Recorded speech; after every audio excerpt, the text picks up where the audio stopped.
प्रभाग क्रमांक 4 पिंपरी चिंचवड मतदारसंघातील दिघीचे नगरसेवक आहेत, माझ्यासोबत आहेत कृष्णाजी सुरकुले सर, जे माजी सैनिक होते। सर, माझा पहिला प्रश्न तुम्हाला असा आहे की तुम्ही माजी सैनिक होतात, 16 वर्ष तुम्ही आर्मीमध्ये सेवा केली, त्यानंतर बँकेत सुद्धा काही वर्ष तुम्ही नोकरी केली, परंतु आता हे बँक एक क्षेत्र वेगळं आहे आणि देशसेवा करून पॉलिटिक्समध्ये यायचं कसं ठरवलं तुम्ही? सर, मी देशसेवा केल्यानंतर माझी पहिल्यापासून इच्छा होती की मी राजकारणामध्ये रिटायर झाल्यानंतर पदार्पण करायची माझी इच्छा होती। कारण घरातील खानदानीने घरातले जी जुनी चालती वडील आमचे वडील भाऊ बंधू होते ते राजकारणात होते, पण मी देशसेवा करत असताना माझी इच्छा होती की मी राजकारणामध्ये पदार्पण करणार आहे। त्यासाठी मला एक BA करावं लागलं आणि त्यामध्ये पॉलिटिक्स हा विषय मी निवडला।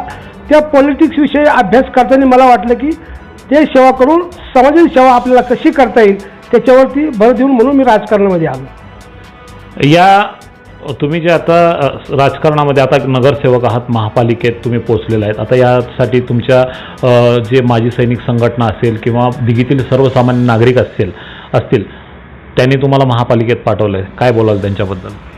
तर परत आम्ही दमदार आमदार महिदादा दांडगे यांचा आभार प्रकट करतो की त्यांनी एक देशसेवा केलेला माणूस आणि शिस्तबद्ध प्रामाणिकपणा असलेल्या माणसाला तिकीट दिलं।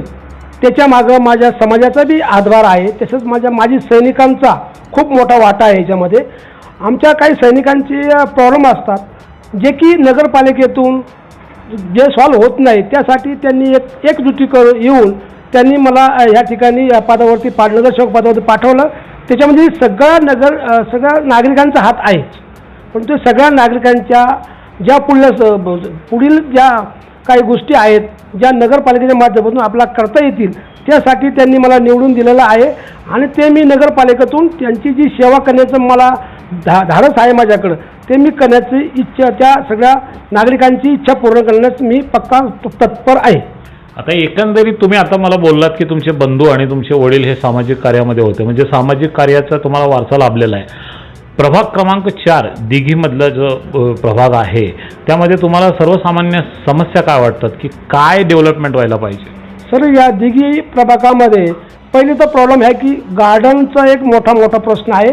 लहान मुलांना खेळण्यासाठी गार्डन नाही आहे, तसेच इथं प्लेग्राऊंड पण नाही आहे। प्लेग्राऊंडची जागा अवेलेबल आहे, परंतु जोपर्यंत नगरपालिकेच्या माध्यमातून ते काम चालू होत नाही तोपर्यंत त्याच्यावरती आम्हाला काही कामं करता येणार नाही। त्यासाठी आम्ही चारही ह्या ठिकाणी नगरसेवक आहेत त्याच्यावरती कटिबंध आहे की पहिला आपल्याला प्लेग्राऊंड मुलांसाठी फिजिकली करण्यासाठी करायचं आहे आणि लहान मुलांना खेळण्यासाठी एक गार्डन करायचं आहे। हे आमचा पहिला नगरपालिकेत गेल्यानंतर हा आमचा पहिला विषय होता।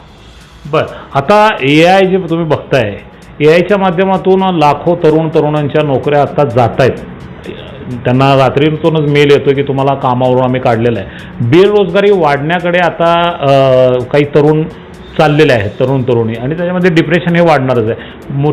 तरुणींच्या रोजगारासाठी तुमचे काही विशेष प्रयत्न आहेत का? ह्या एरियामध्ये जे तरुण रोजगार फिरतात त्यांच्यासाठी नगरपालिकेच्या माध्यमातून म्हणा, कोणी कंपनीच्या माध्यमातून म्हणा, आपण ह्या ठिकाणी काहीतरी सोर्स करण्याचा विचार आमचा चारही नगरसेवकांचा आहे की जे बेरोजगार आहेत त्यांना कशा काय ह्या ठिकाणी नोकऱ्या भेटतील त्या माध्यमातून आम्ही नगरपालिकेच्या माध्यमातून आणि उद्योगधंद्याच्या माध्यमातून काही अशा सुविधा करणार आहोत, परंतु त्याला थोडा वेळ लागेल। आणि एकंदरीत आता बघितलं आपण, महिला सबलीकरण आणि सशक्तीकरण फक्त हे बोललं जातं कागदावर असलं, प्रत्यक्षात उतरत नाही, त्याच्यावर तुमचं मत काय? हे आता त्याच्यासाठी आम्ही चारही नगरसेवक बोलून ज्या नागरिकांना किंवा ज्या महिलांना जो आता सक्षमीकरणासाठी जो आता मागं कायदा काल काढला होता त्या कायद्यामध्ये त्यांना ती दिले गेलेलं नाही, त्याच्यावरती आता आम्ही अभ्यास करून आणि जो 33% जो आरक्षण आहे महिलांसाठी त्याच्यावर अभ्यास करू आणि ते कशा त्यांना महिलांना भेटेल त्याच्यावर आम्ही अभ्यास करणार आहोत।